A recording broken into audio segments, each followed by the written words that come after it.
꽉 치면서 주님의 이름을 찬양합시다.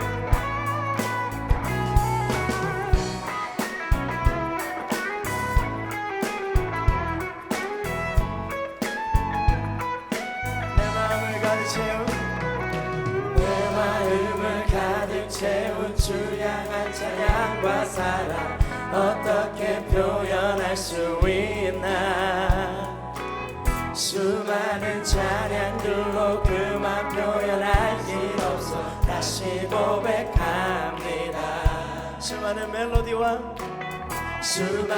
멜로디와 찬양들을 드렸지만 다시 고백하길 원하네.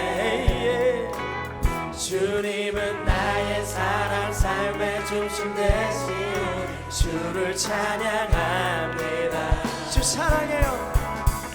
주 사랑해요. 온 맘 다하여 말로 다 할 수 없어. 주 사랑해요. 찬양 받아 주소서.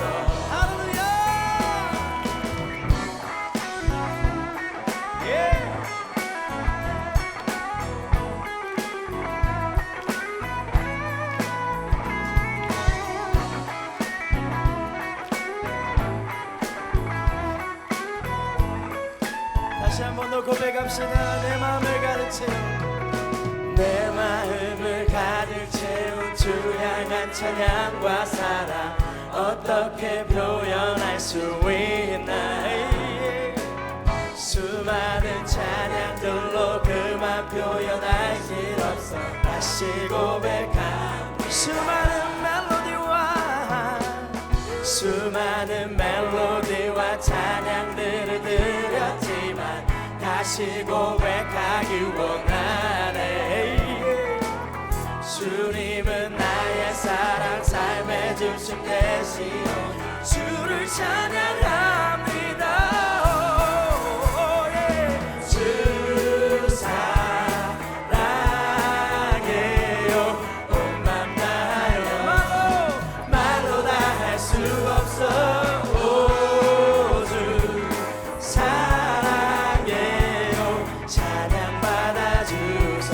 주 사랑해요. 주 사랑해요.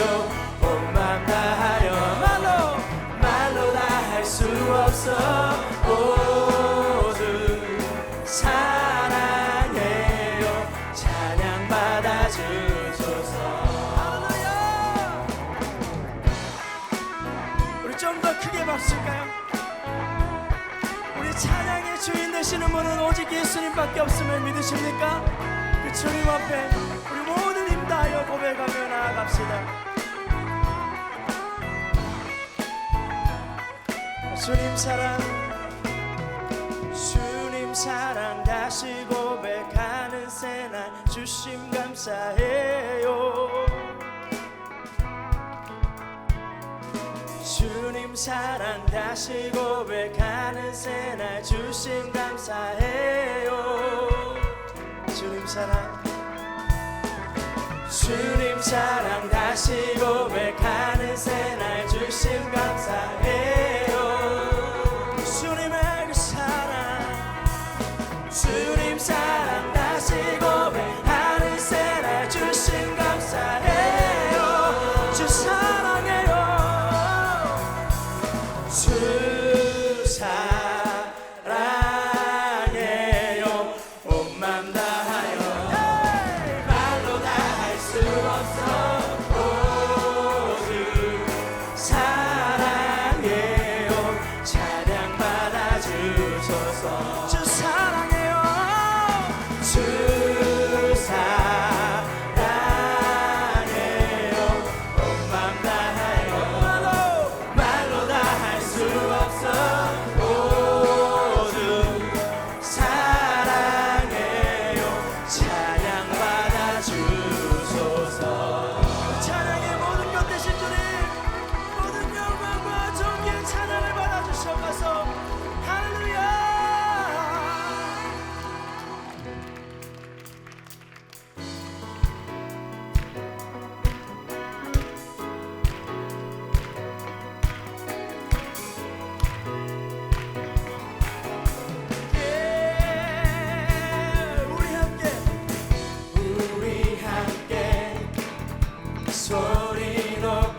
주 행하신 이를 찬양해 우리 함께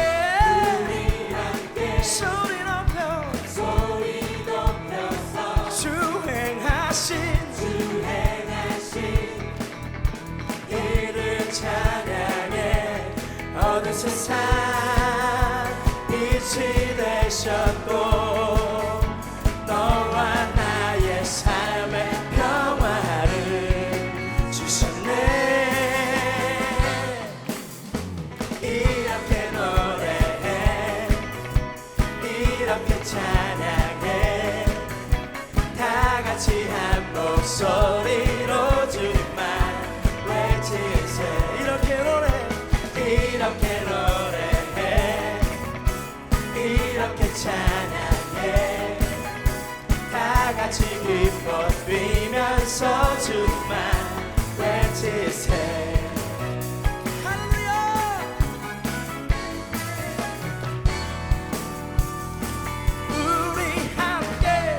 우리 함께 소리 높여서 주 행하신 일을 찬양해 온 세상을 회복하신 주 예수 이름으로 하나 된 자녀들 이렇게 노래해 이렇게 찬양해 다 같이 한 목소리로 주님만 외치 이렇게 노래해 이렇게 찬양해 다 같이 기뻐 뛰면서 주님만 외치세 할렐루야. 주님 우리의 모든 것 되십니다. 믿으십니까? 주님은 우리의 모든 사랑 되십니다. 할렐루야. 주님 모든 찬양을 받아주시옵소서.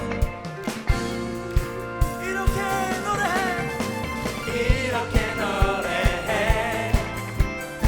이렇게 찬양해 다 같이 한 목소리로 주님만 외치세 이렇게 노래해 이렇게 찬양해 다 같이 기뻐 뛰면서 주님만 외치세 이렇게 노래해 이렇게 찬양해 다 같이 한 목소리로 주님만 외치세 이렇게 노래해 이렇게 찬양해 다 같이 기뻐 뛰면서 주님만 외치세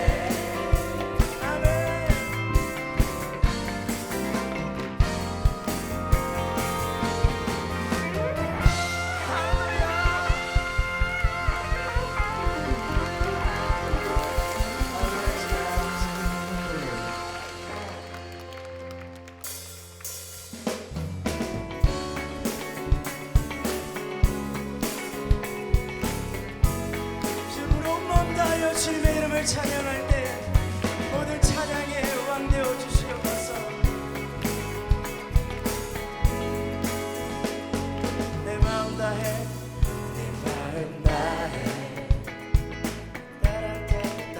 주 이름 찬양해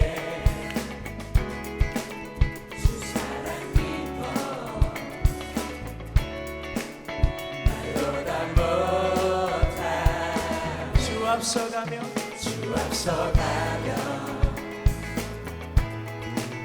길을 만드시네 오직 내 갈망 영원히 주 찬양 내 맘에 힘이 되신 주 영원한 빛이 되신 주 내 모든 호흡이 주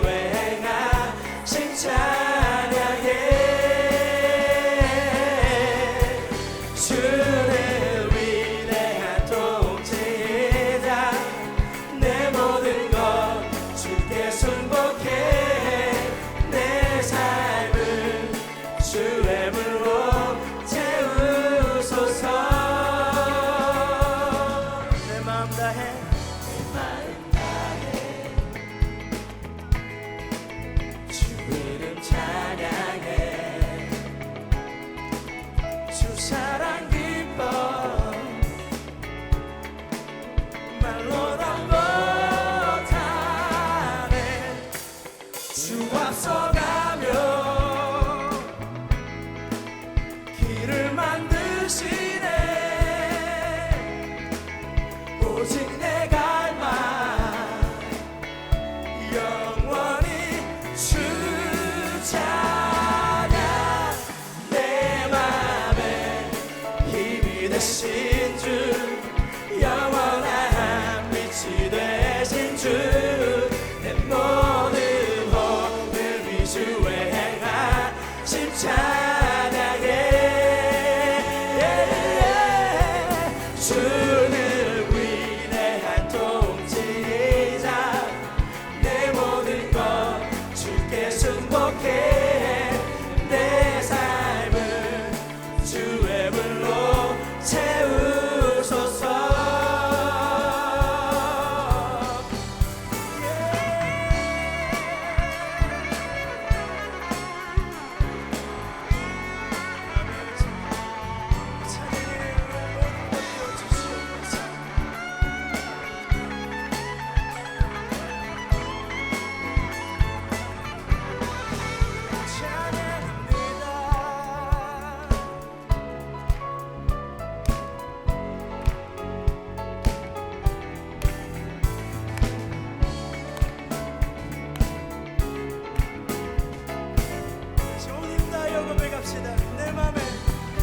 내 맘에 힘이 되신 주 영원한 빛이 되신 주 내 모든 호흡이 주의 행하심 찬양해 주는 위대한 통치자 내 모든 것 주께 순복해 주의 불로 채우소서 우리 목소리로 고백하며 나갑시다. 내 맘에 힘이 되신 주 영원한 빛이 되신 주 내 모든 호흡이 주의 행하심 찬양해 주는 위대한 통치자 내 모든 것 주께 순복해 내 삶을 주의 불로 채우소서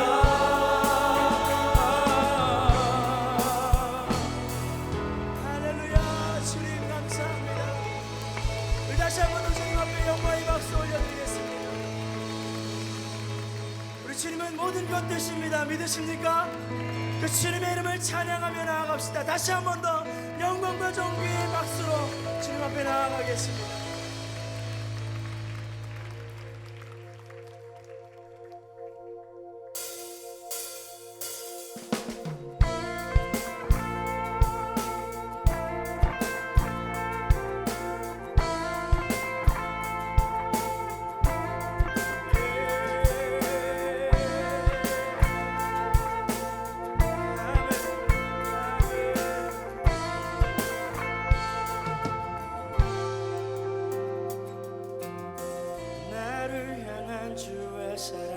산과 바다에 넘치니 내 맘 열 때 주님 나에게 참 자유 주셨네. 늘 진리 속에 거하며 나의 손을 높이 들고 언제나 주님의 사랑을 노래하리.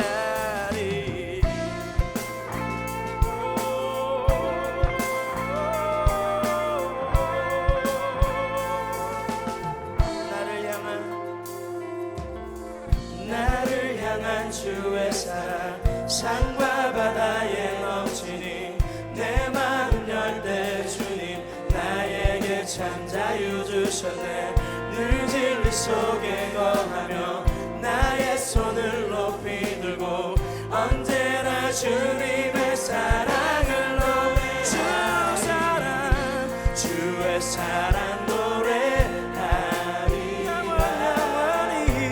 영원토록 노래하리. 주의 사랑 노래하리라. 영원토록 노래 주 사랑 노래해. 주의 사랑 노래하리라.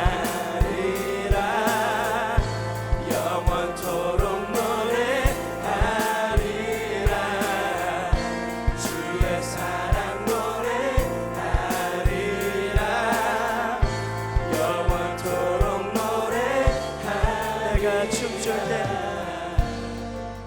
내가 춤을 출 때 다 비웃겠지만 그들도 주 알게 되면 함께 기뻐 춤을 추게 돼. 내가 춤출 때 내가 춤을 출 때 다 비웃겠지만 그들도 주 알게 되면 함께 기뻐 춤을 추게 돼. 주 사랑 주의 사랑 노래 영원히 영원토록 노래 주 사랑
끊임없이 내 연약한 나를 둘러싸고 깊고 어두운 외로움에 나 신음할 때 주의 사랑 숨어있는 나를 찾아내시고 따스한 손으로 끌어안아주신 끊임없이 내 연약한 나를 둘러싸고 깊고 어두운 외로움에 나 신음할 때 주의 사랑 숨어있는 나를 찾아내시고 따스한 손으로 끌어안아주시네. 다함없는 주의 사랑 어제나 오늘이나 변함없네. 다함없는 주의 사랑 비교할 수 없는 그 신사랑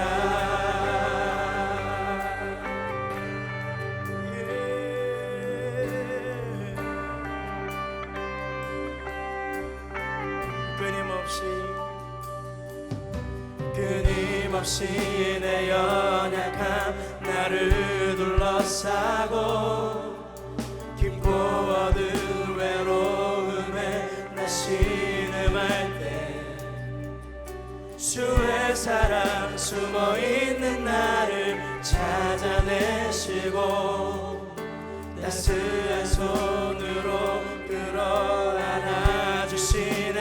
다함없는 주의 사랑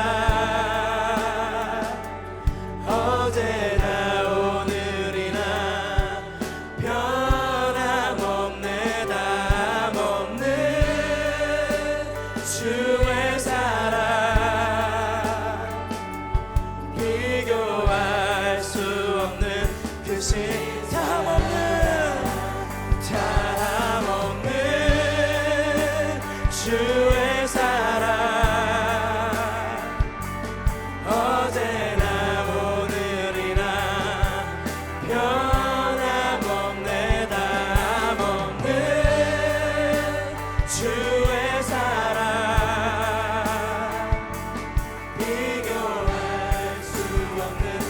주시사 찬양해 찬양해 주님의 사랑 경배해 영원한 이름 찬양해 찬양해 주님의 사랑 경배해 영원한 찬양해 찬양해 주님의 사랑 경배해 영원한 이름 찬양해 주님의 사랑 경배해 영원한 예수 참없는 주의 사랑 어제나 오늘이나 변함없네 담없는 주의 사랑 비교할 수 없는 그 신사 담없는 주의 사랑 어제나 오늘이나 변함없네 담없는 주의 사랑 비교할 수 없는 그 신사 담없는 주의 사랑 어제나 오늘이나 변함없네 담없는 주의 사랑 비교할 수 없는 그 신사 담없는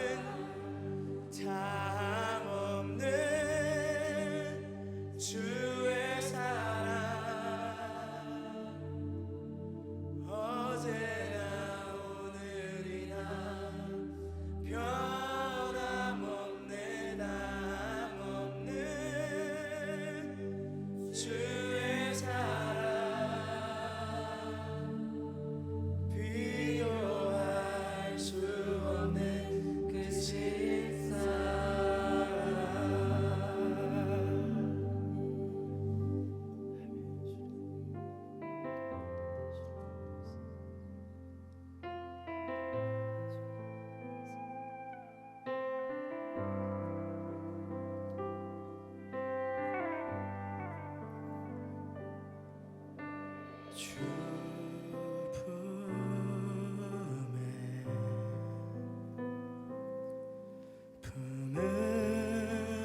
품으소서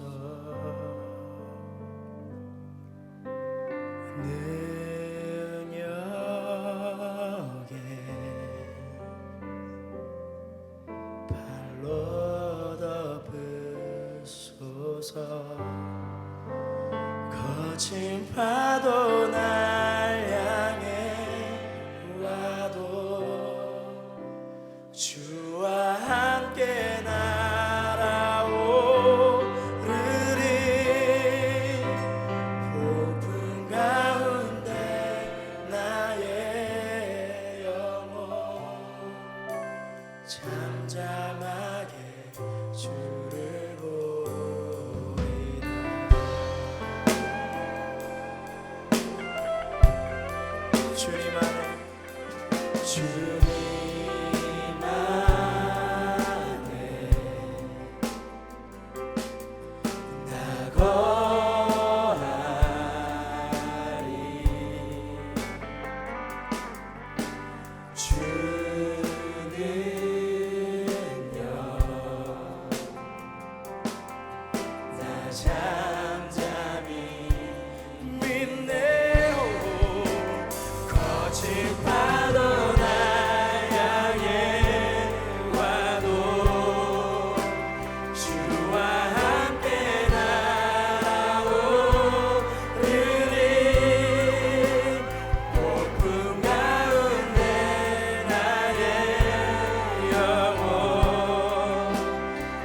잠잠하게 주를 거친 파도 날 향해 와도 주와 함께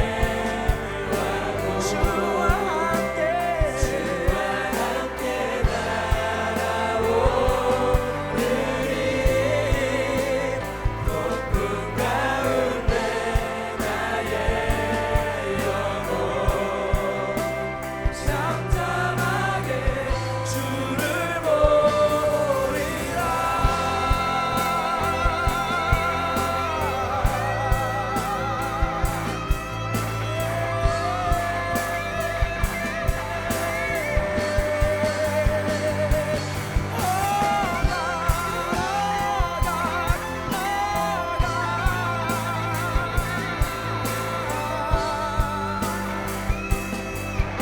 거친 파도 날 향해 와도 주와 함께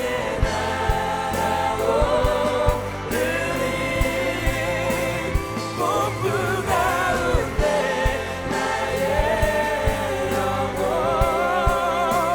잠잠하게 주를 거친 파도 날 향해 주님과 함께 날아오니 폭풍 가운데 나의 영혼 잠잠하게 주를 보리라. 거친 파도 날 향해 와도 주와 함께 나가고 흐리 폭풍 가운데 나의 영혼 잠잠하게 주를 보리라.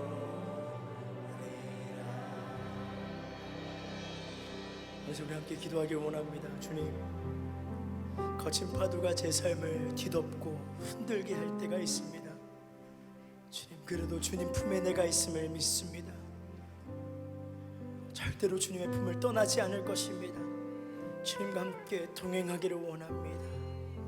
주님, 오늘 이 시간 가운데 함께하여 주셔서 주님 품에 내가 있음을 깨닫는 시간 되게 하여 달라고 우리 함께 기도하며 주님 앞에 나아가겠습니다. 주님, 하나님 인도하여 주시옵소서. 주님의 은혜와 사랑으로 하나님 하나 되게 하여 주시며 주님의 은혜와 사랑으로 하나님 앞에 세워질 수 있는 존귀하는 이 시간들이 될 수 있게 하나님이 인도하여 주시옵소서. 주님을 바라봅니다.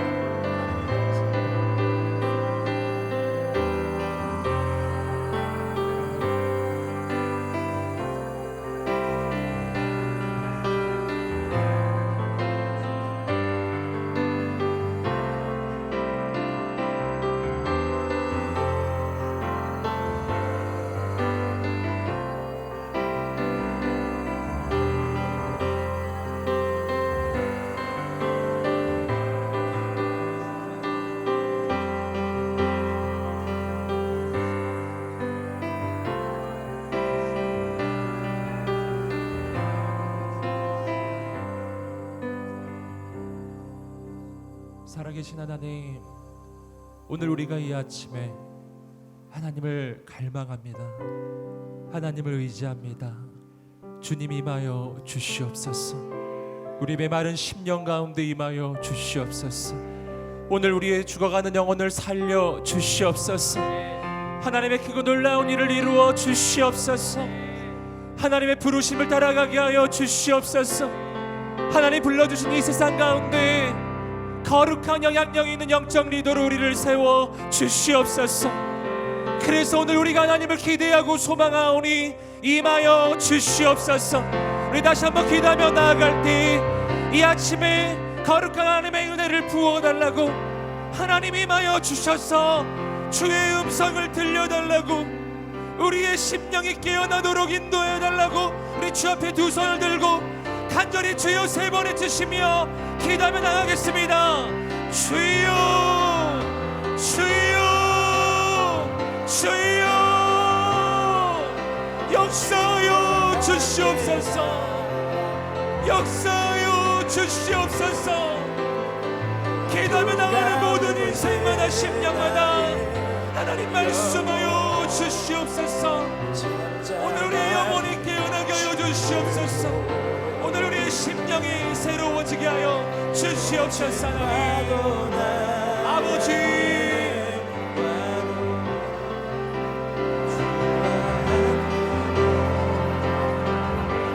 거룩하신 하나님 아버지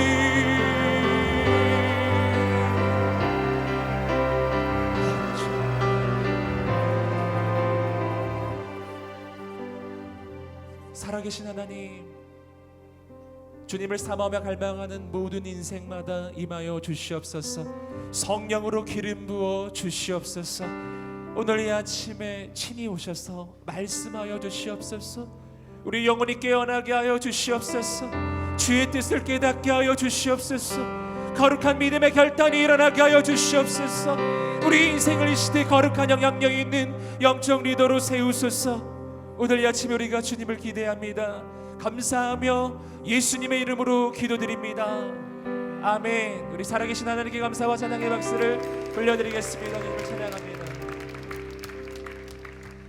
예, 우리 리더십 컨퍼런스 오신 여러분 너무 축복하고 격려하고 환영합니다 지난밤에 잘 주무셨나요? 예. 조금 잠이 모자리시나요? 예. 오늘 하나님께서 이 아침에 우리에게 새 힘과 새 능력을 부어 주실 것입니다. 우리 좌우에 있는 분들에게 한번 말씀해 주시겠습니다. 하나님을 기대하십시오. 네, 한 번 더 말씀해 주세요. 하나님께서 당신을 통해 놀라운 일을 이루실 것입니다. 아멘. 우리 이 아침에도 우리 서로 격려하면서 우리 손을 한번 내밀어서 우리 좌우에 있는 분들 축복하는 찬양으로 격려하겠습니다. 하나님께서 좌우에 있는 분들 바라보시면서 당신을 통해 메마른 땅에 샘물 나게 하시기를 가난한 영혼 목마른 당신을 통해 주 사랑 알기 원하네 우리 서로에게 격려의 박수를 보내주시겠습니다. 예, 오늘 이 아침에 말씀을 전해주실 귀한 강사님을 소개해드리겠습니다. 청년을 너무 사랑하시고 또 하나님께 귀하게 쓰임 받으신 우리 목사님이시죠. 청년 목사님이십니다. 우리 온누리 교회 담임 목사님이신 이재훈 목사님 오셨습니다. 우리 세상을 놀라게 하라는 제목으로 말씀 전해주실 때 큰 은혜 받으시기를 축복합니다. 우리 큰 박수로 환영하겠습니다.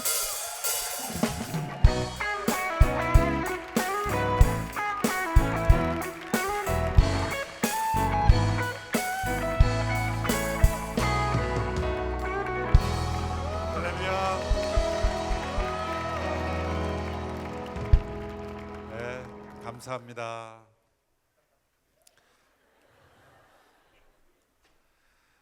여러분을 뵈니까 정말 좋습니다. 제가 새벽 설교할 때 한번 사용을 했었는데 지난번 24일 날 새벽 때 CGN으로 안 나가는 줄 알고 우리 서서평 선교사님 영화 보기 전에 라이브로 안 나가는 줄 알고 제가 했는데 보니까 케이블로 나갔대요. 그래서 많은 분들이 보고 웃으셨는데 그때 선물을 하나 드렸는데 너무 좋아하시더라고요. 여러분 표정 보니까 그때 안 보신 것 같아. 주무셨으니까. 그래서 여러분 여기까지 왔는데 선물을 하나 드려야 되잖아요. 여러분들께. 자, 손을 이렇게 해보세요. 얼굴에다 갖다 주세요. 옆에 사람에게 꽃 한 송이씩 선물해 주세요. 네.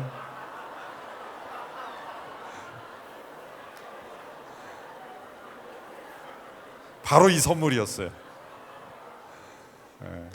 나는 꽃 한 송이 필요 없다. 장미꽃 한 송이면 된다. 그러면 이렇게 하시면 됩니다. 이렇게. 한번 해보세요. 한번 낭미꽃 한 송이. 예.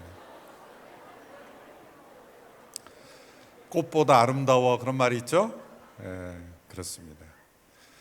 여러분, 외모에 신경이 많이 쓰이시는 분들이 있을 거예요. 병원을 가지 마시고 무조건 웃으세요. 활짝 웃는 얼굴은 미운 얼굴이 없습니다. 아무리 멋있는 얼굴도 마음의 평안과 기쁨이 없는 얼굴은 미운 얼굴이 돼요. 참 신기해요. 미소가 가득한 얼굴은 그 형태에 상관없이 아름다운 얼굴이 돼요. 굉장히 중요한 겁니다, 여러분. 옆에 분 보고 활짝 웃어보세요. 활짝. 미운 얼굴이 없어요. 미운 얼굴이 없어요. 전부 아름다운 얼굴이 되는 거예요. 그렇죠? 활짝 얼굴. 이러한 아름다움을 지켜갈 수 있게 되기 바랍니다.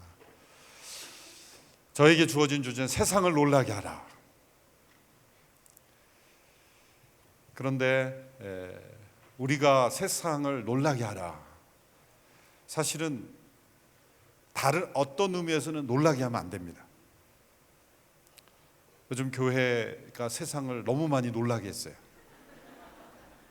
그래서 놀란다는 것은 좋지 않은 의미에 놀라게 한 거예요. 교회에서 일어나는 여러 가지 스캔들, 또 심지어는 교회 안에서 성도들이 서로 싸우는 거예요.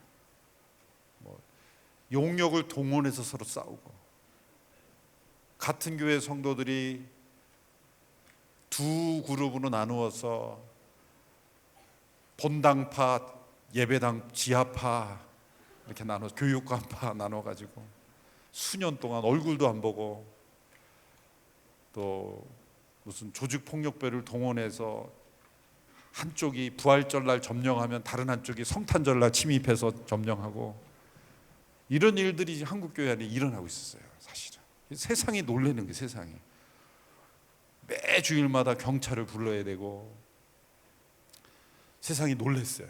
야, 교회가 이럴 수 있느냐. 이런 의미에서 놀라게 해서는 안 돼요.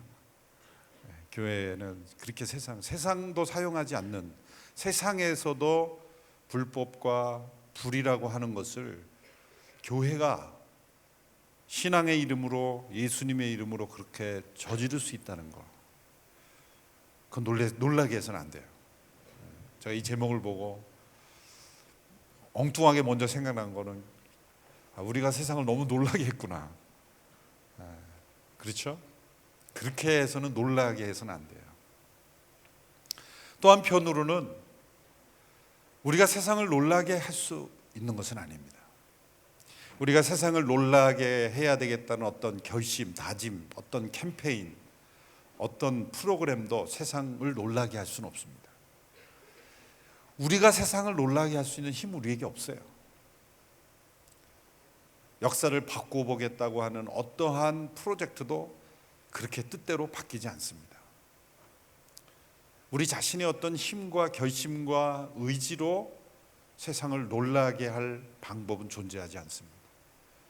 단 한 가지 우리에게 주어진 길이 있는데, 세상을 우리가 놀라게 하는 것이 아니라 세상이 우리를 보고 스스로 놀라는 거예요. 그렇죠?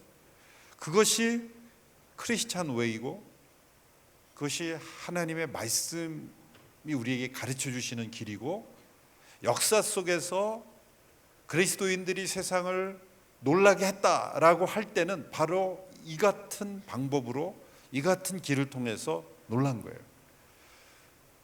그리스도인들이 세상을 놀라게 하려고 한 것이 아니라 세상이 그리스도인들을 보고 놀란 거예요. 그러므로 세상을 놀라게 하는 것은 열매요, 결과입니다. 그럼 우리가 세상을 놀라게 할 수 있는 유일한 길이 있다면 그것은 단 한 가지 길인데, 우리가 믿는, 우리가 의지하는, 우리가 주요 그리스도라 고백하는 예수님으로 인해서 우리가 놀라야 해요. 우리가 예수님으로 인해서 우리가 놀랄 때 세상은 우리를 보고 놀랍니다. 우리 안에 있는 예수님을 보고 놀라는 거예요. 단순한 말 같지만 우리가 예수님으로 인해서 과연 매일매일 놀라워하고 있는가? 이것이 우리 신앙의 가장 중요한 거예요. 세상을 놀라게 하려고 할 필요가 없어요. 우리가 주요 그리스도라 부르는 주님으로 고백하는 예수님으로 인해서 날마다 우리가 놀라워하고 변화되어 갈 때 세상은 우리를 보고 반드시 놀랍니다. 그게 세상을 놀라게 할 수 있는 유일한 길이에요. 복음서에 나타난 실제 예수님의 행적들을 보면 공통적인 특징이 예수님을 만났던 사람들은 다 예수님으로 인해서 놀랐다는 거예요. 예수님이 행하신 기적으로 인해서 놀랬죠. 예수님께서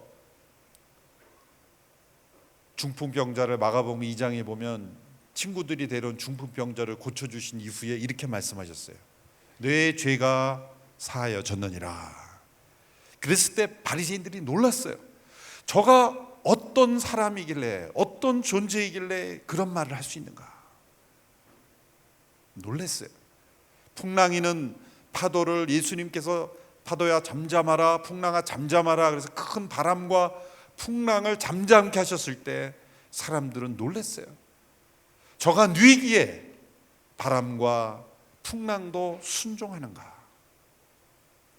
그분이 누구이시길래 자연을 통치한단 말인가?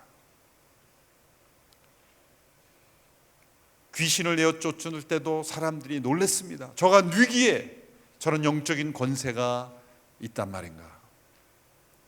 예수님의 그 역사를 보면서 사람들은 놀랐어요. 또한 예수님의 가르침을 들었을 때 놀랐어요. 예수님이 12살 때 성전에서 부모님은 다 떠나고 났지만 그 자리에 남아서 율법학자들과 대화했죠. 그 율법학자들이 그 예수님의 지혜와 그 말씀을 듣고 놀랐어요. 예수님의 가르치심을 통해서 놀랐어요. 예수님의 삶의 방식을 보고 놀랐어요. 그가 만나시는 분은 소위 우리 모두는 다 나를 더 발전시켜 줄 사람을 만나기를 원해요. 그런데 예수님이 만나셨던 사람들은 당시의 세리와 죄인들로 분류되던, 그 당시가 계급사회는 아니었지만 소위 상대해서는 안 되는 사람들로 지목된 언터처블이라고 말할 수 있는 그런 세리와 죄인들. 예수님은 그들에게 교제의 문을 여셨고 심지어는 그들에게 먼저 다가가기도 하셨어요. 여리고의 세무장이었던 삭개오, 여리고도 지나가시면서 그 삭개오를 만나셨죠. 삭개오는 키가 작아 나무 위에 올라가 예수님이 누구신가를 보려 했다 그랬어요. 사실 이 삭개오가 키가 작아서 볼 수 없다 그러는데 너무 키가 작은 거에 너무 이렇게 우리는 세속에 몰두하는 경우가 있어요. 여러분, 키가 커도 사람들이 많이 보면 안 보여요. 너무 그 키 작다는 거에 너무 이렇게 몰두한 나머지 해석을 잘 못해요. 나무 위에 올라간 이유는 사실은 보려고 한 이유도 있지만 자신을 숨긴 거죠. 당시에 이 성경에는 뽕나무라고 되어 있지만 돌감람나무가 정확한데, 돌이라고 하는 것은, 참 감람나무라는 것은 진짜 감람나무의 열매가 쓸모 있는 나무 열매를 맺는 것을 참 감람나무라고 그러고, 돌감람나무라고 하는 것은 그 열매가 쓸모 없는 의미에서 돌이라고 하는 거예요. 우리 언어로 붙인 거예요. 그런데 그 열매를 맛있는 열매로 바꿀 수 있는 길이 있는데, 그것은 그 열매가 맺어질 때 상처를 내고 기름을 발라주면 그게 그 열매가 맛있어지고 상품 가치가 있는 거로 변화되는 거예요. 그래서 그 감람나무 위에 올라가서 그 당시에 작업을 하는 그런 일꾼들이 있었는데 그 중에 한 사람으로 자기는 위장한 거예요. 아무도 안 올라갔는데 혼자만 뻘쭘하게 올라간 게 아니란 말이에요. 보겠다고 예수님을. 그러니까 그 여리고로 가는 거리에 일하던 사람 중에 한 사람으로 자신을 위장해서, 왜냐하면 자신이 너무 노출된 사람이기 때문에 위장해서 올라가서 예수님을 보려 했는데, 예수님이 지나가시면서 그 삭개오를 바라보고 먼저 말씀하셨어요. 길을 가다가 먼저 삭개오야 내려오라. 삭개오가 깜짝 놀랐을 거예요. 왜 놀랐을까요? 왜 놀랐을까요? 그 당시에 인터넷이 있습니까? 무슨 뭐가 있습니까? 오늘날에는 어느 도시에 가면 그 당시에 뭐 그 지역의 유명한 사람들 뭐 다 사진으로 검색하면 이미지까지 다 나오잖아요. 예수님이 여리고로 가면서 여리고의 세무서장이, 세리장이 삭개오라는 거를 인터넷으로 검색하고 지금 보시는 게 아니잖아요. 스마트폰으로 보시니까 얼굴 똑같은 사람이 있네 그러고. 그러니까 삭개오는 놀랄 수밖에 없어요. 자기의 이름을 부르는 거예요. 아마 그 나무에서 깜짝 놀라 떨어질 뻔했을 거예요. 내가 너희 집에 좀 머물러야 되겠다. 머물러야 되겠다. 스테이 해야 되겠다는 거예요. 일정 기간 좀 너희 집에 머물러. 그때 사람들이 놀랐어요. 수군거렸어요. 예수님이 저 사람이 어떤 사람인 줄 모르시면서 저러시는가? 예수님 다 아셨죠. 모두가 만나기 꺼려하는 그 사람을 예수님은 오히려 만나셨어요. 모두가 만나고 싶어하는 그 전장 누가복음 18장에 보면 젊은 부자 관원이 예수님께 옵니다. 예수님께 찾아와서 내가 어떻게 하면 영생을 얻을 수 있겠습니까? 율법에 뭐라고 되어 있느냐? 이렇게 되어 있습니다. 그걸 지키라. 제가 다 지켰습니다. 너에게 한 가지 부족한 일이 있는데 내가 가진 재산을 다 팔아 가난한 사람에게 주고 나를 쫓으라. 그랬더니 이 젊은 부자 관원이 재물이 많은 거로 근심하여 그냥 돌아갔다 그랬어요. 예수님께서는 그 사람에게는 너무나 엄격한 기준을 제셨어요. 내가 가진 재산을 다 팔아 가난한 사람에게 주어버리고 나를 따르라. 이 사람은 따를 수 없었어요. 만약 예수님께서 조금만 헌금하고 나 따라 그러면 기꺼이 따랐을 거예요. 재산이 많으니까 너가 가진 일부만 헌금하고 10분의 1만 헌금하고 나를 따라 했으면 귀엽고 어쨌든 했을지 몰라. 근데 다 팔으라고 하니 나더러 거지가 되라는 거 아니에요. 따를 수 없었다는 거예요. 그럴 필요가 있었을까? 세상에 어떤 종교 지도자 있으면 이렇게 말할 수도 있어요. 그렇게 따라오려고 하는 예수님의 제자가 되고 싶어하는 사람이 있으면 당신이 부유하니까 우리가 그렇지 않아도 이게 점점 제자가 많아져서 이 식수 인원이 많아져서 말이죠. 수련의 용어로 식수 인원이 많아져서 자금이 필요하니까 조금 헌금하고 들어오면 우리가 받아줄게. 그런 식으로 한 팀으로 만들어서 어떤 세력을 불릴 수도 있었을 거예요.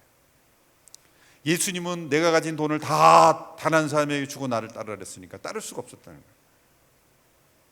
그런데 삭개오는 그 다음 장에 나오는 삭개오는 도리어 부정한 돈으로 많은 사람들을 괴롭게 하면서 부를 축적한 소위 외국 노여 죄인인데 당신 집에 좀 머물러야 되겠다. 뭔가 안 맞는 것 같아요. 젊은 부자 관원의 집에는 예수님께서 내가 너희 집에 좀 머물러야 되겠다라고 한다면 좀 어울리는 거예요. 그래도 사회에서 존경받고 경건하고 젊은 부자 관원이란 말이죠. 유대 사회의 지도층이란 말이죠. 바리새인 중에 인정받는 사람이란 말이죠. 이거 어울리는 거예요. 그런데 삭개오와 예수님의 만남은 전혀 어울리지 않아요. 그런 의미에서 이것은 매우 사람들에게 놀라움을 주신 만남인 거예요. 예수님이 택하여 부르신 제자들의 구성원을 보세요. 예수님께서 제자들을 부르실 때 예루살렘에 가서 소위 그 당시에 엘리트라고 여겨지는 사람들로 제자들을 구성하지 않았어요. 예수님이 세상을 놀라게 하는 프로젝트를 하시기 위해서 제자들을 함께할 팀원들을 부른다고 할 때 전 세상을 변화시킬 프로젝트를 한다 그럴 때 그래도 그 당시에 좀 똑똑하고 더 잘나고 인정받는 사람들로 구성하는 게 맞지 않을까요? 세상적인 논리로는. 근데 예수님은 예루살렘에서 그 당시에 소위 말하면 바울처럼 그 바리새인으로 혹은 사두개인으로서 인정받는 실력 있는 지도층에 있는 사람들이 있었단 말이죠. 그 사람들을 제자로 다 삼으면 드림팀이 되지 않아요? 예수님은 제자들을 갈릴리에 첫 제자 그룹을 갈릴리 호수에서 고기를 잡는 베드로, 안드레, 요한 그런 그룹으로 어부들로부터 어부가 잘못됐다는 게 아니라 예루살렘에서 그 당시의 지도층은 아니었다는 거예요. 그러니까 이 예수님의 제자 그룹들을 보면 세상을 변화시킬 것 같지 않은 사람들로 첫 제자 그룹을 선택하셨어요. 그것은 예수님과 수준이 비슷해서가 아니에요. 여기에 놀라운 메시지가 있는 거예요. 예수님이 택한 사람들은 세상의 기준과 달랐어요. 예수님께서 왜 예수님의 첫 제자 그룹을 어부들로 선택하셨을까요? 어부들은 적어도 한 마리의 고기를 잡기 위해 어떤 수고를 해야 되는지 아는 사람들이었어요.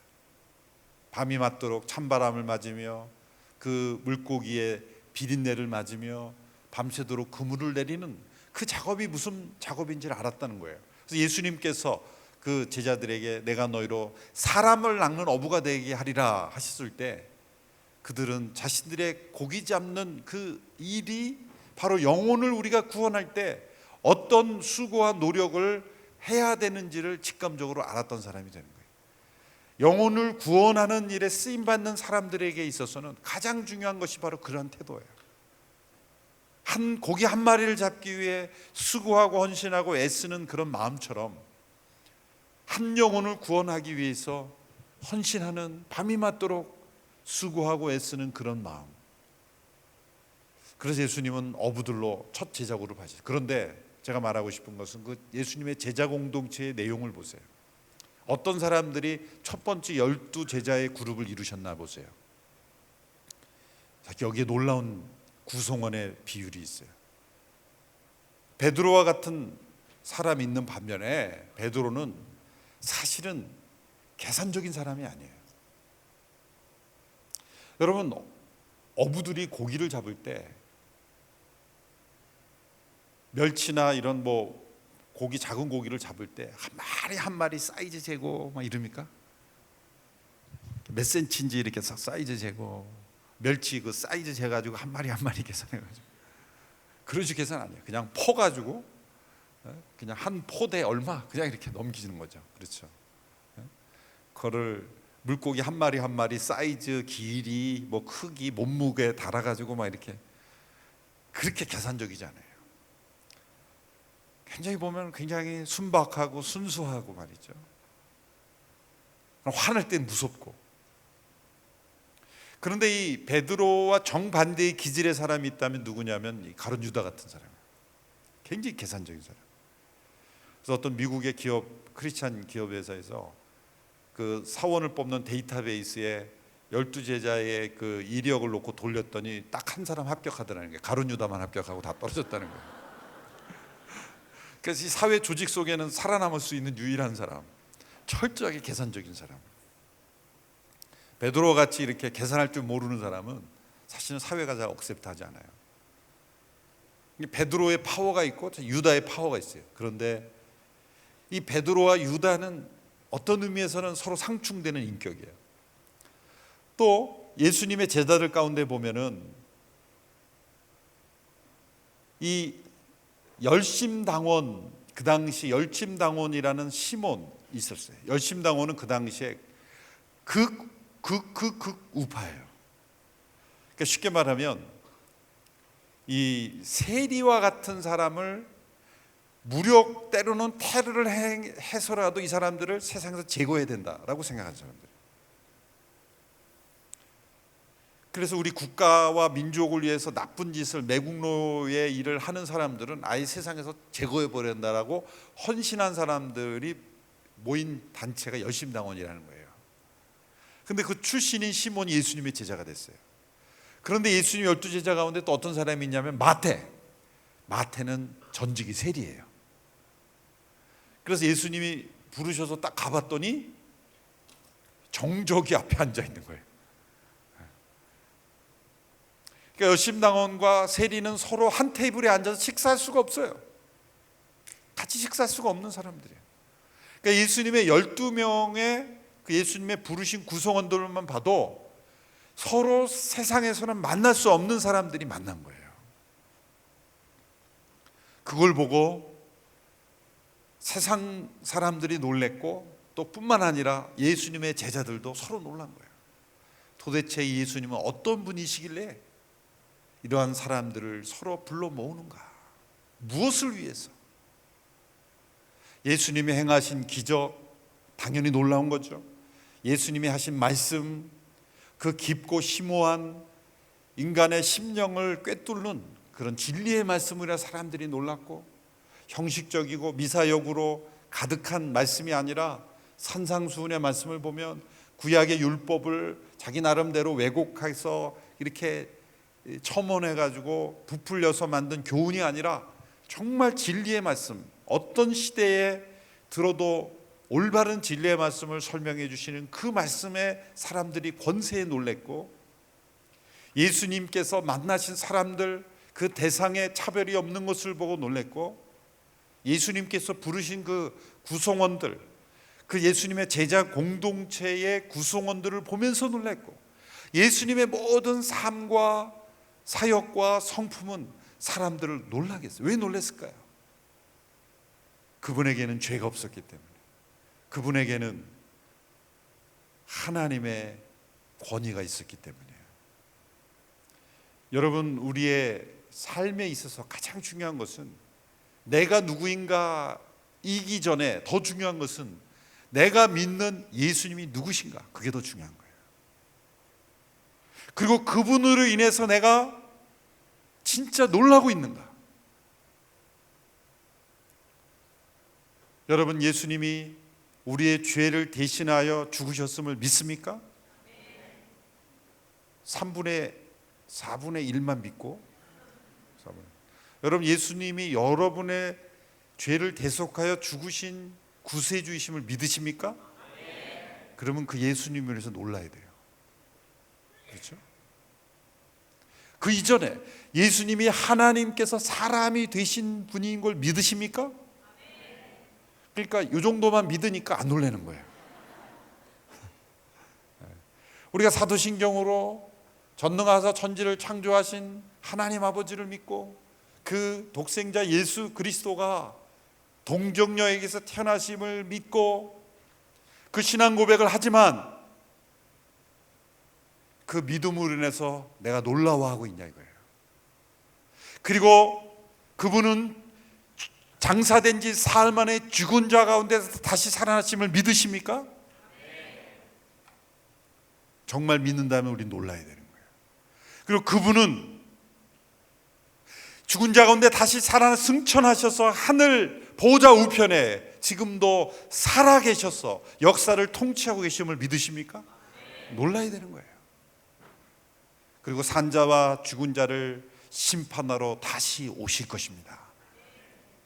다시 오실 주님을 믿으십니까? 그렇다면 우리는 놀랍고 두려워해야 되는 거예요. 이 예수님의 삶과 죽음과 승천과 다시 오시는 그 주님이 나의 주님이라면 우리는 놀라야 되는 거예요. 자다가도 놀랍게 해야 되는 거예요. 그리고 두려워해야 되는 거예요. 사람들이 성탄절에 기쁘다 구주 오셨네 라고 우리가 찬송을 부르지만 사람들이 놀라지 않는 이유가 어디 있을까요? 성탄절 예배를 마치고 나눈 성도들의 모습 속에 기쁨과 놀라움이 없는 거예요. 부활절에 예수 다시 사셨네 플래카드를 붙여도 사람들이 놀라지 않는 이유는 부활절 예배를 드리고 나온 성도들의 모습 속에 성도들이 놀라지 않는 걸 사람들이 놀라겠어요? 예수님을 믿는다고 하는 사람들이 예수님을 인해서 놀라지 않는데 사람들이 놀라워하겠어요? 저 그냥 하는 얘기구나, 그렇게 얘기했죠. 예수님의 그분이 어떤 분이시고 그분이 행하신 일, 그분의 말씀, 그분의 죽음과 부활과 승천과 재림, 이 모든 예수님에 관한 사실로 인해서 우리가 놀라워해야 돼요. 예수님의 부활하신 행적을 기록한 복음서를 보면 한결같이 제자들은 믿기 어려워하고 놀라고 두려워했다는 거예요. 천사들이 계속해서 다니면서 제자들을 권면한 핵심의 내용은 뭐냐면 두려워하지 말라, 두려워하지 말라, 놀라지 말라, 두려워하지 말라는 말 계속 천사들이 반복하는 거예요. 여러분, 예수님이 죽으셨다가 다시 살아나셨다는 것은 정말 놀랍고 두려운 일이에요. 그것을 우리가 듣고 우리 가운데 놀람이 있어야 돼요. 우리 둘째 딸이 지금은 18살이지만 저희가 미국 2004년도에 미국 갈 때 이제 YM 훈련을 받으러 갈 때 온 가족이 같이 갔어요. 그때 우리 아이가 유아원 단계, 유아원보다 더 어려서 유아원 단계였어요. 이제 막 한글을 이제 깨우치고 뭐 이렇게 글을 당겼어요. 그래서 이제 시간이 있으니까 저희 아내가 딸을 데리고 복음을 전했어요. 말씀을 가르치면서 예수님에 관해 소개를 해주는데 예수님이 너를 위하여 대신하여 죽으셨어 그랬더니 야, 이거 놀라는 거예요. 하나님이 이상한 분이래요. 그러면서 이런 질문하는 거예요. 엄마 아빠는 내가 중요해? 다른 집 애가 중요해? 너가 중요하지. 근데 하나님은 왜 자기 아들을 죽이셔? 놀라는 거예요. 하나님 아들이 더 중요하지 않아요? 그래서 막 믿기 어려워하는 거예요. 우리는 그렇게 놀라운 관점으로 생각해 본 적이 없어요. 하나님이 그 아들을 우리에게 주시는 건 당연한 거라고 생각해요. 죄송합니다. 막 흥분되니까 땀이 나네. 당연한 거라고 생각해요. 예수님은 죽으셔야만 돼. 예수님의 죽음이 마땅한 거야. 마땅한 겁니까? 우리가 죽어 마땅한 건데 하도 반복해서 들으니까 예수님의 죽음에 대한 신선한 충격을 잃어버린 거예요. 예수님은 죽어 마땅한 분이고 나는 살아 마땅한 존재야. 거기서부터 우리 신앙의 능력이 잃어버리는 거예요. 우리는 죽어 마땅하고 예수님은 살아계셔야 마땅한데 이게 뭐가 문제가 있는 거예요. 그러니까 우리 딸이 그때 막 충격을 받은 게 그게 있어야 되는 거예요. 우리에게 하나님은 왜 이상하지? 엄마 아빠는 내가 더 중요할 텐데 하나님은 왜 하나님의 아들을 죽여? 그 아이의 세계관에서 이해할 수가 없는 거예요. 그래서 막 그것 때문에 힘들어요. 그 다음날 이제 그런데 예수님이 죽음으로 끝난 게 아니라 다시 살아나셨어 그랬더니 우리 딸이 그래 잘 됐다 막 놀라는 거예요. 잘 됐다. 죽어서 막 마음이 힘들었는데 다시 살아나셨어 그러니까 잘 됐다. 막 잘 됐다. 여러분 예수님이 부활하셨다는 소식을 듣고 막 이게 있어야 되는 거예요. 잘 됐다. 승리했다. 이겼다. 그 아이의 모습을 보면서 너 왜 이렇게 흥분하니? 그렇게 말할 수가 없었어요. 그게 우리가 예수님에 관한 사실을 처음 들었을 때 우리에게 마땅히 있어야 되는 거예요. 예수님이 왜 죽으셨지? 그 하나님의 신비한 사랑, 이해할 수 없는 사랑에 대해서 우리는 의문을 던질 수 있어야 돼요. 그리고 예수님의 부활하심의 승천에 대해서, 다시 오심에 대해서 우리는 경외감을 갖고 두려워해야 되는 거예요. 그 예수님을 놀랄 때 우리 속에는, 제자들의 마음속에 사도행전으로 넘어가면 그렇게 두려워하고 놀랐는데 그들에게 성령이 임하시자 그들은 담대하게 됐어요. 그들은 세상을 두려워하지 않고 하나님을 두려워하게 됐어요. 그리고 놀라운 것은 그들 안에 말할 수 없는 기쁨이 그들 가운데 샘솟아 오르기 시작했어요. 말할 수 없는 기쁨. 히브리서 11장에 보면 세상이 감당치 못하는 사람들, 바꿔 말하면 세상이 놀란 사람들이 된 거예요. 세상이 어떨 때 놀라요? 세상 사람들은 이 정도는 가져야 기뻐하는데 사람들은 모든 그런 걸 잊어버려도 기쁠 수 있는 거예요. 세상의 기준과는 다른 기준으로 살아가는 것을 보고 기뻐하는 거예요. 경제적으로 어려워도, 육신에 고난이 오고 질병이 오고, 때로는 내가 가진 것을 다 잃어버려도 그 마음속에 기쁨이 샘솟아 오르는 거예요. 말할 수 없는 기쁨. 그 C.S. 루이스라는 영국의 문학가는 자신의 자서전 이름을 뭐라고 적었냐면 Surprised by Joy, 기쁨에 의하여 내가 놀랐다. 왜 Surprised by Joy가 됐을까요? Surprised by Jesus, 예수님으로 인해 놀랐을 때 우리 마음속에 기쁨이, 세상이 줄 수 없는 기쁨이 샘솟아 오르는 거예요. 그랬을 때 사도행전에 나타난 그리스도인들의 모습은, 그들은 처음 예수님의 이 땅에 사시는 모습, 행적, 그분의 죽으심, 모든 게 다 놀라웠어요. 왜 예수님 죽으셔야만 되는가 이해할 수 없었어요. 예수님이 그냥 그 세상을 제압해 버리시지 왜 저렇게 무력한 모습으로 죽으셔야만 했는가 이해할 수가 없었어요. 그것도 놀라운 거예요. 사람들이 조롱했어요. 내가 만일 메시아이든 십자가에서 내려오라, 내려오라. 계속해서 조롱했잖아요.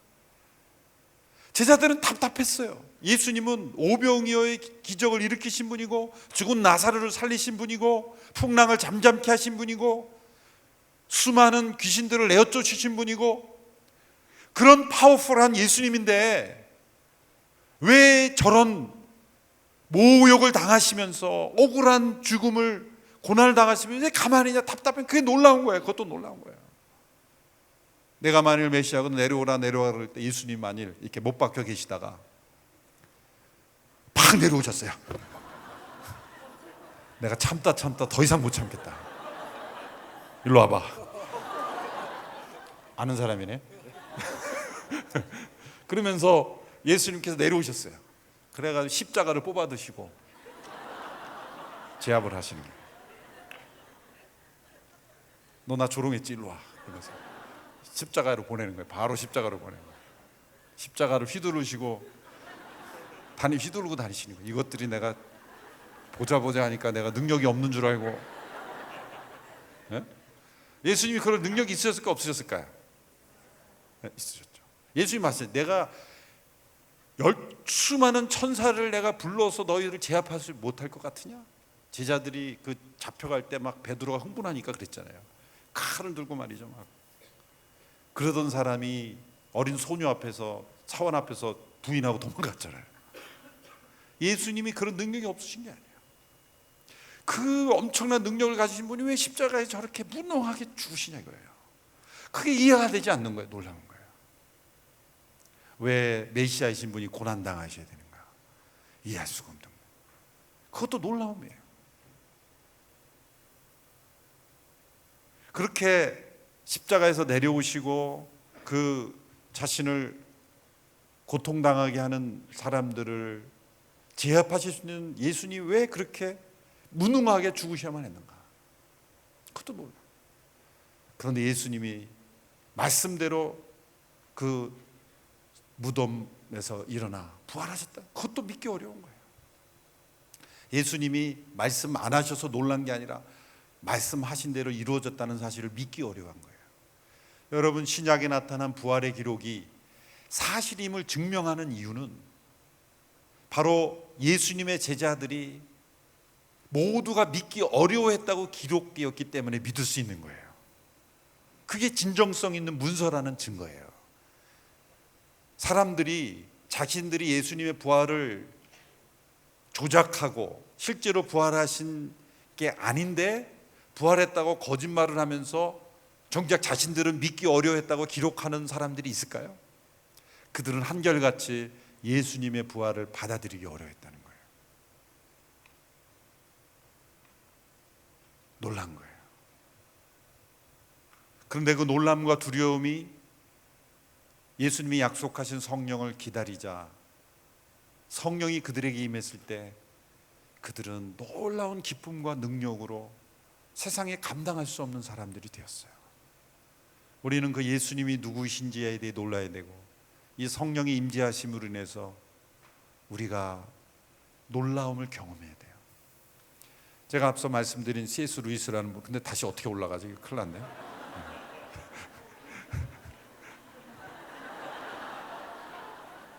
사실은 제가 바로 뛰어 올라갈 수 있는데 여러분이 놀랄까 봐 제가 바로 뛰어 올라올 수 있는데 여러분 놀라게 하기 싫어가지고 제가 걸어 올라왔어요. 저렇게 젊었을까 이렇게.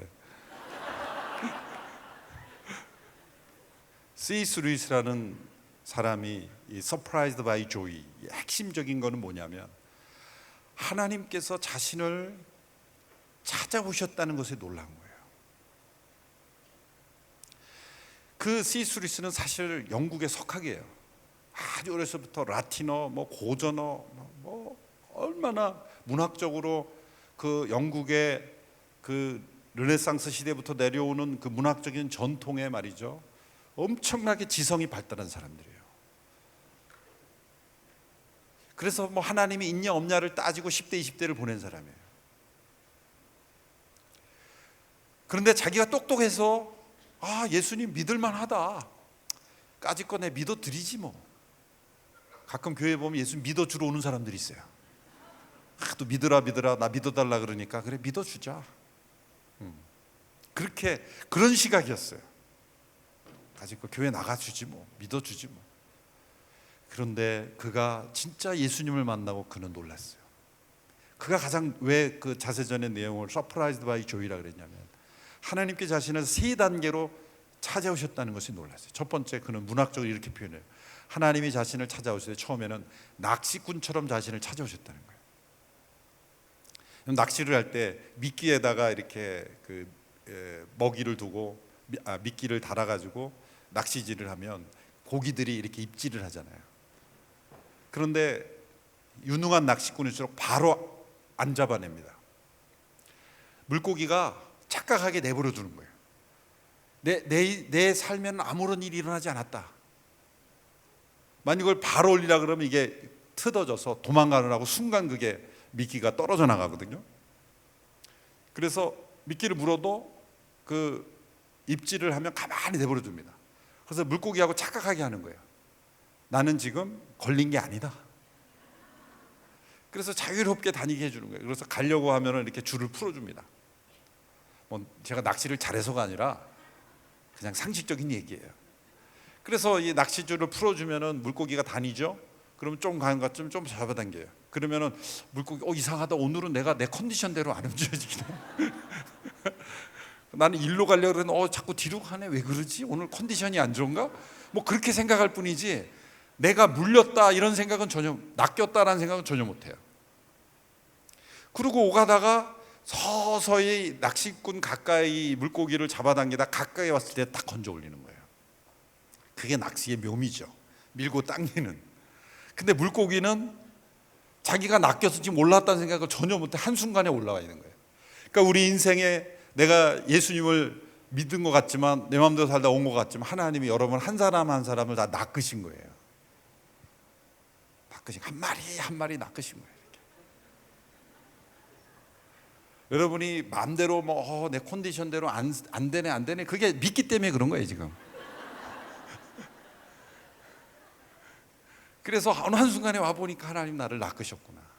그래서 놀랐다. 두 번째는 그의 신앙이 더 깊어지니까 낚시꾼이 아니라 하나님께서 나를, 고양이가 쥐를 잡듯이 나를 찾아오셨다는 거예요.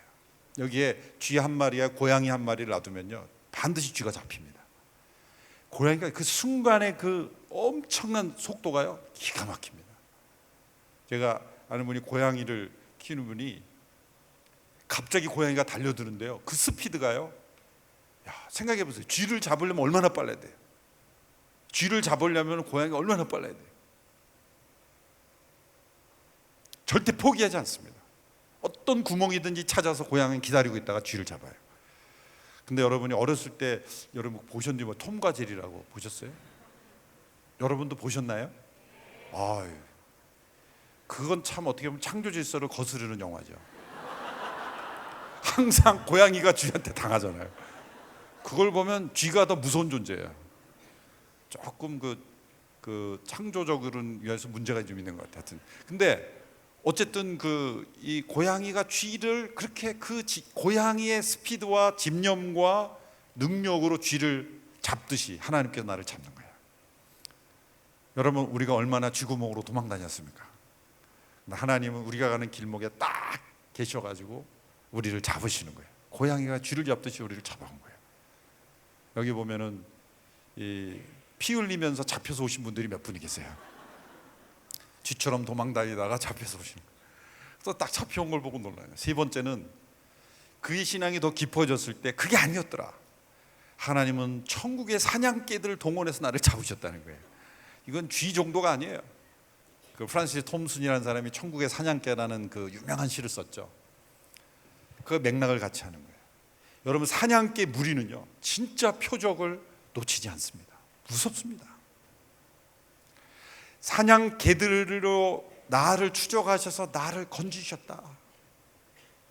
하나님께서 나를 그렇게 추적해 오시고 그런 집념과 그런 열정과 그런 헌신으로 나를 붙잡으셨다는 것에 그가 놀란 거예요. 여러분, 이런 놀라움이 있습니까? 내가 예수님을 믿어 드린 게 아니라 이런 차원에는 전혀 놀라신 게 없어요. 이 예수님에 대한 놀라움이 있는 사람들은 바로 이런 C.S. 루이스의 고백과 같이 하나님께서 나를 낚시꾼처럼, 나를 고양이처럼, 천국의 사냥개처럼 나를 집요하게 찾아오셔서 나를 기어코 사로잡고야 마시는 그런 하나님의 열정과 그런 헌신으로 나를 찾아오셨다는 것에 놀랄 때 내 안에는 말할 수 없는 기쁨이 있다는 거예요.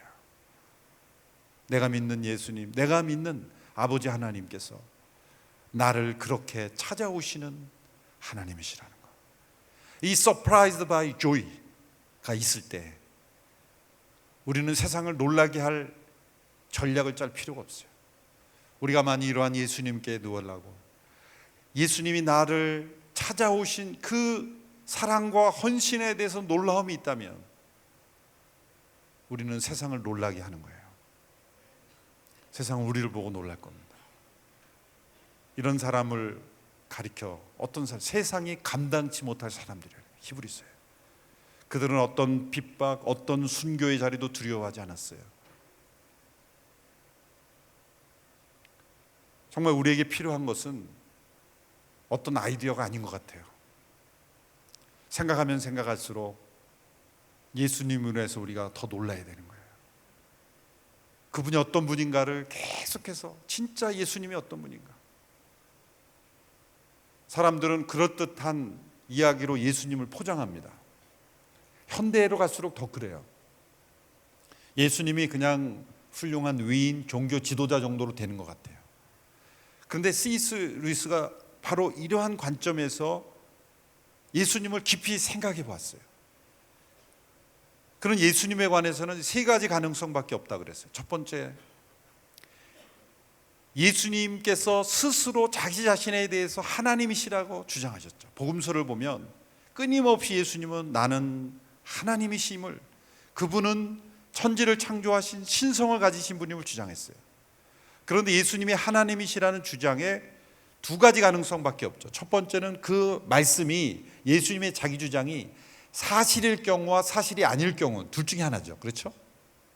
논리적으로 해보는 거예요. 자, 여러분이 평소에 논리를 싫어하시더라도 이번만은 좀 따라오셔야 돼요. 예수님께서 자신이 하나님이시라고 주장하신 거기서부터 출발해야 되는 거예요. 그 주장이 사실일 경우와 사실이 아닐 경우가 있어요. 만약 사실이 아닐 경우를 먼저 따져보세요. 예수님께서 그 주장이 사실이 아닐 경우에도 두 가지 가능성이 있죠. 첫 번째 가능성은 뭐예요? 예수님이 스스로 하나님이 아니신님을 알고도 그렇게 주장한 경우. 두 번째 가능성은 스스로 하나님이 아니신 것을 모르고 그렇게 주장한 경우. 그 두 가지 가능성밖에 없죠. 그러면 만약 예수님이 스스로 하나님이라고 주장하신 것이 사실이 아닌 것을 알고 그렇게 주장했다면 예수님은 어떤 사람이에요? 사기꾼이죠. 인류 최대의 사기꾼인 거예요. 수많은 사람들을 속고 속이고 또 속이고 있는, 지금도 성공하고 있는 사기꾼이 되는 거예요. 왜? 스스로 하나님이시라는 걸 아닌데, 아니라는 것을 알고 그렇게 사람들에게 믿도록 전파했으니 인류 최대의 성공한 유일한 사기꾼이 되는 거예요. 그런데 그런 사기가 가능할까요? 자기 스스로 자기의 존재에 대해서 거짓을 만들어 놓고 사실이 아닌데 사실인 것처럼 수많은 사람들에게 믿게 하고 요즘 뭐 신천지 우리나라에 뭐 하나님의 교회 이단들 사이비들이 있지만 그거는 한때예요. 사실이 아닌 것을 자신을 메시아처럼 포장해 가지고 다 거짓은 드러나게 돼 있어요. 한 시대를 벗어나지 못합니다. 한 시대를 거정하지 못해요. 성공해야 몇십 년이지, 그것도 수많은 불법과 편법을 통해서 나타나는 거지, 그거는 성공하지 못해요. 자신이 거짓을 만들어 놓고 그것을 위해서 죽을 수 있는 사람은 없어요. 예수님이 십자가에 못 박히신 이유는 그분이 하나님이셨기 때문이에요. 제자들이 순교하고 역사상 수많은 선교사들이 순교했던 이유는 예수님이 하나님이심을 증거했기 때문이에요.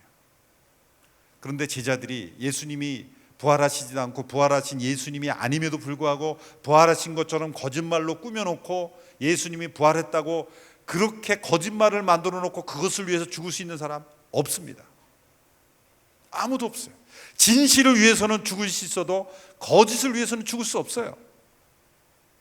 워터게이트 사건에 역류됐던 미국의 닉슨 대통령이 척홀순이 닉슨 대통령 밑에 있었죠.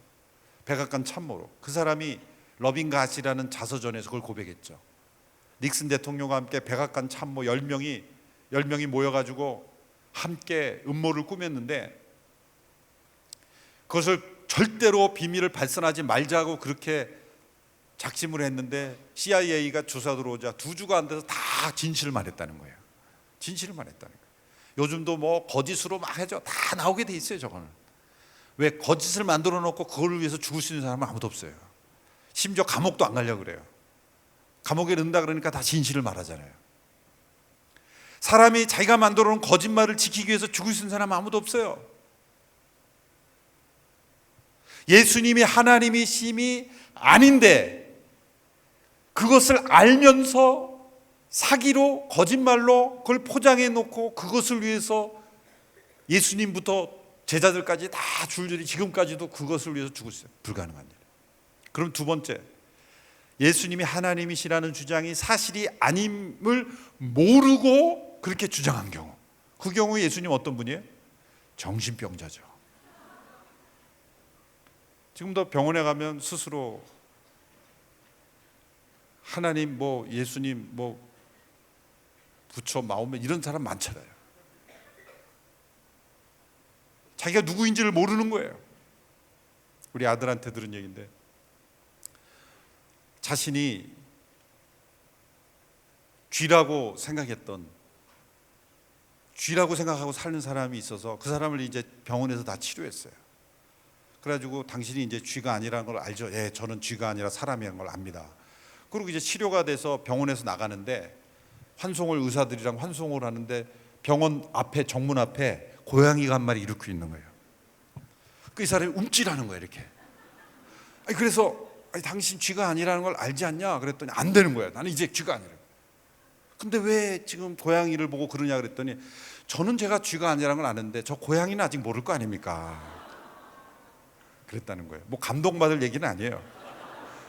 그러니까 이만큼 우리의 의식이 문제가 있으면 고쳐지기가 힘든다는 건데 자기가 스스로 하나님이 아님을 모르면서 그렇게 주장했을 가능성이 있죠. 그렇죠? 그러면 우리 모두는 다 정신적으로 문제가 있는 사람의 글을 읽고 묵상하고 큐티하고 그대로 살아야 되겠다 결심하고 불가능합니다. 예수님의 말씀 한 말씀 한 말씀, 그분의 삶. 슈바이처 같은 사람은 인간 예수의 삶을 감동을 받아서 헌신적인 삶을 살았던 사람이에요. 그건 불가능한 일이에요. 그러면 뭐예요? 예수님의 그분이 하나님이시라는 그 주장이 사실이 아닌 경우에는 몰랐을 경우, 알았을 경우에 사기꾼 정신병자 아니란 뭐예요? 그 밖에 가능성은 없는 거예요. 그러면 다시 와야죠. 그분의 말씀이 사실일 경우밖에 없는 거예요. 그거를 받아들일 건가 받아들이지 않을 건가 두 가지 가능성밖에 없는 거예요. 그 밖에 다른 가능성은 전혀 없는 거예요. 그 밖에 다른 가능성은 뭐예요? 예수님은 훌륭한 종교 지도자일 뿐이다. 역사상의 한 인물일 뿐이다. 우리가 똑같은 사람일 뿐이다. 단지 훌륭한 삶을 살았을 뿐이다. 한 시대에 이념적인 사람들이 말하는 것처럼 세상의 구조적인 악에 의해서 희생당했을 뿐이다. 그러므로 세상의 구조와 권력에 의해서 희생당하면 다 예수님처럼 말도 안 되는 얘기죠. 그런 어떤 이데올로기의 패러다임으로 예수님이 죽으신 게 아니라 그분은 실제 하나님이신 분이 우리 죄를 대속하여 죽으신 거예요. 그분이 말씀하신 그대로 예수님은 하나님이신 거예요. 그분이 죽으셨고 다시 살아나셨고 지금도 살아계시고 성령 안에서 우리의 삶을 다스리고 계신 거예요. 그리고 그분은 다시 오신다는 거예요. 그러므로 우리는 날마다 예수님으로 인해서 놀라야 되는 거예요. 그것이 신앙의 전부입니다. 우리가 어떤 말씀을 배우고 교훈을 받고 어떤 양육을 받고 어떤 교훈을 받아도 우리 신앙의 가장 핵심적인 건 뭐냐면 우리가 주님이요 구세주이신 예수님을 해서 놀라야 되는 거예요. 그리고 그 예수님으로 인해서 날마다 기쁨과 능력을 경험하는 거예요. 예수님은 너희는 세상의 소금과 빛이라 그랬어요. 소금이 가장 하이 임팩트, 가장 강력한 영향력을 발휘하려면 어떻게 됩니까? 소금 맛이 그 자체가 있어야 돼요. 하이 포텐시가 있어야 돼요. 그 자체가 소금 맛이 강해야 돼요. 그 소금 맛은 뭐예요? 우리 예수님으로 인해서 우리가 놀라야 하는 거예요. 예수님의 임재가 있는 거예요. 두 번째는 뭡니까? 이 세상 속에 소금이 썩는 곳에 뿌려져야 되고 소금이 소금독 안에만 있으면 소금의 영향력을 발휘하지 못하죠. 부패하고 더럽고 썩고 소금이 필요한 곳에 붙어 있어야 돼요. 근접 접근이 있어야 돼요. 클로스 프락시메티가 있어요. 붙어 있어야 됩니다. 소금 맛이 있어야 되고 근접 접근해야 돼요. 붙어 있어야 돼요. 세상 속에 있어요. 그럴 때 놀라운 임팩트가 일어나는 거예요. 그것은 우리가 세상을 놀라게 하는 것이 아니라 세상이 우리 안에 있는 예수님의 임재를 보고 세상이 놀랄 수밖에 없는 거예요.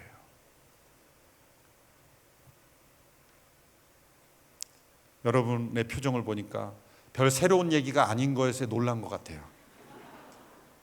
그렇죠? 우리 신앙 안에서는 새로운 내용이 없어요. 우리가 2017년도를 한 해를 보낼 때 정말 우리 안에 살아계신 예수님의 날마다 놀라움, 새로 깨어나는, 아침마다 새로 깨어나고 예수님의 임재를 새롭게 깨닫고 세상 속에 우리가 어떤 캠페인을 하지 않고 어떤 이벤트를 하지 않고 어떤 액션을 취하지 않아도 그냥 우리의 존재 자체가 세상을 놀라게 하는 거예요. 저희 온누리교회를 보고 사람들이 많이 물어요. 기자들이 가끔 종교부 기자들이 전화를 와요. 목사님 안녕하세요 그랬더니 예. 요즘 별일 없으세요? 괜찮으세요? 그래요. 네, 뭐 잘 지냅니다. 진짜 괜찮으세요? 그런 거예요. 제가 왜 무슨 안 좋은 얘기 들었어요? 왜 그래? 했더니 정말 괜찮으세요? 자꾸 물은 거예요. 내가 모르는 온누리교회 문제가 있나요? 왜 그러세요? 그랬더니 아니요, 그냥 질문해 본 거예요. 캐내는 거예요. 혹시 내가 뭐 문제가 있으면 또 지레 겁먹고 사실요 그런 게 있는데 그럴 줄 알았는데 여러 각도에서 했는데 별 문제가 없어요. 근데 기자들이 놀라요. 왜 놀라세요? 정말 문제 없습니까? 문제 없는데요? 요즘은 교회가 서로 싸우지 않고만 있어도 놀래요. 어떻게 그 큰 교회가 서로 싸우지 않고 조용하게 있어요? 그러면서 그러니까 너무 우리가 놀라게 했구나 세상을. 그동안 너무 놀라게 했구나 그런 생각이 들어요. 아니 싸우지 않고 교회가 잘 지내는 게 그 기본 아니에요? 사회 사람들은 교회는 늘 싸우고 다투는 곳이라고 생각을 그런 거로 하도 놀래니까 우리가 안 싸우고 잘 지낸다니까 그거 놀라는 거예요. 그 정도로 놀라게 해서 되겠습니까? 제가 노숙인 돕는 그런 일을 우리 교회가 하잖아요. 산마루 교회. 노숙인 목욕탕 짓고 이제 다음 주에 비전하고 또 할 거예요. 노숙인들. 그래서 한 달에 한 번씩 서울역 청소하러 나가요. 여러분 가운데도 서울역 근처에 사는 분 있으면 나오세요. 매달 마지막 주 월요일 아침 일찍 7시에 밀짚 모자를 쓴 사람들이 왔다 갔다 할 거예요. 저도 나가요. 근데 그 노숙인들과 함께 청소하는 거예요. 왜냐하면 노숙인들에게 밥 주고 뭐 다 주고 했는데 삶이 변하지 않는데 스스로 청소하게 하는 거예요. 그 청소하면 밥을 줘요. 사줘요. 그래서 그 밥 먹으러라도 청소하는 거예요. 자기 주변에 쓰레기 줍고. 그러니까 밀짚 모자를 쓰고 그렇게 하는 거예요. 밀짚 모자라는 게 일하는 그런 영성을 상징하는 거잖아요. 다 밀짚 모자 써요. 그래서 산마루 교회 성도들과 또 저희 교회 마포 공동체 성도 일부와 또 저도 하여튼 무슨 일 있어도 나갑니다.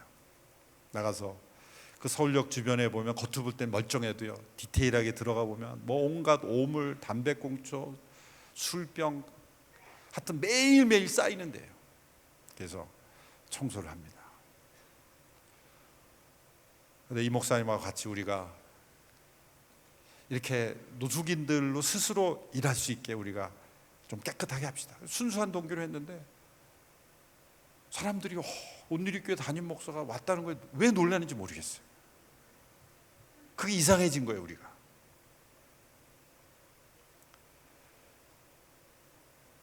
온누리교회가 그 산마루 교회와 같이 이렇게 동역하고 있어요.